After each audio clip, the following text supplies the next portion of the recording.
religious freedom. And as I said before, the 1661 declaration to Charles II is very much in this vein as well. It's a reconciliatory document, not a prophetic one.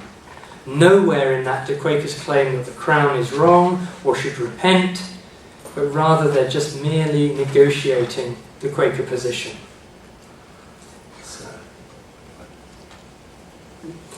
So at those historical points, when Quakers have decided that they wish to be treated as citizens to secure the state-given right to religious freedoms and toleration, instead of self-representing as the prophetic true church, they've moved from acting from prophets to reconcilers. And if we think about Norwegian Quakerism, we might want to think about the different attitudes to formal registration of the group in similar terms. Do Norwegian Quakers hand in the protocols each year as good citizens, happy to be included under the Dissenter Act of 1845, or do they resist the demands of government to do so because it compromises their religious leading to resist conscription? What happens in 1898 when they deregister? What changes by 1936? Is it the Quaker attitudes or those of the government, or both? In Britain during World War I, it was the introduction of conscription in January 1916 that galvanizes Quaker resistance more strongly. People continued to lobby government for the rights of conscientious objection, but others took a more prophetic world-rejecting line and went to prison rather than submit to the demands of the tribunal. They became outlaws or criminals instead of citizens. Okay, to conclude. The extent to which Quakers might be cast as citizens is an ongoing dynamic for each Quaker group worldwide, regardless of theological outlook. It can be argued that Norwegian Quakerism follows a very similar theological trajectory to British Quakerism at the end of the 19th century and into the 20th century, but just about 20 to 30 years later. However, wherever you are theologically in the Quaker world, Quakers have always had and will continue to face these questions of how far they're part of the world. And it can lead to debates within the group, as we might see in that 1965 Vietnam War example. In 1910, the British King, Edward VII, dies. And the British Quakers find that their annual meeting, the yearly meeting, falls on the date of the King's funeral.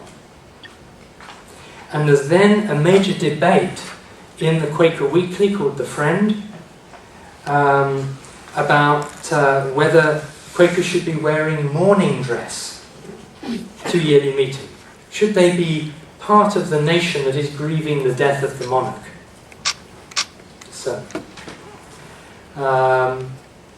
And so in a sense the question there, the debate that's going on within Quakerism, is how far are Quakers part of the nation? In 1997, these questions are rehearsed when Diana, Princess of Wales, dies. Okay? 2 articles appear in the British Quaker Weekly, The Friend, offering sympathy to her 2 sons. And the then Clerk of Meeting for Sufferings, this executive body of Quakers, just writes independently to the princes, offering the condolences of the religious society. Okay, she just decides to write. Well, this provokes a response, and following one of the following issues of The Friend. It says, "We Quakers who look back on a long tradition of dissent and swimming against the tide, have we lost our ability to examine popular movements and to resist pressure to conform to mass emotion, even idolatry? Have we exchanged our traditional moral rigour for a more modern and conventional easy sentimentality? We have a testimony to equality. The death of a celebrity is not more important than any other." In other words, why did this clerk not write to every orphaned boy that year?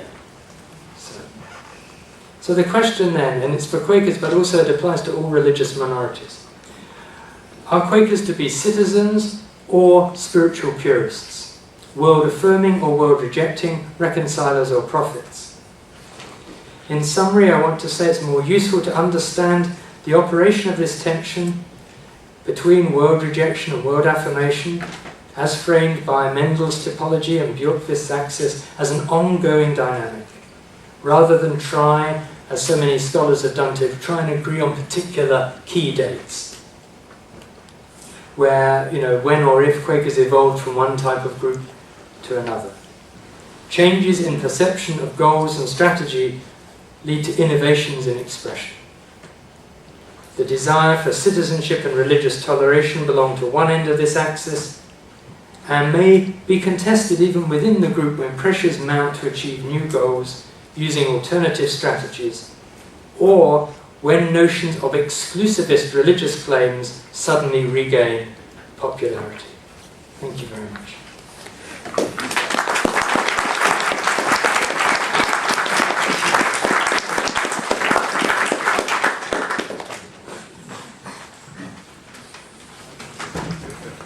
Thank you very much. Okay. We have the opportunity to ask questions, to object, or to develop some of the thoughts you have presented. Please. Thank you for a very interesting and inspiring presentation.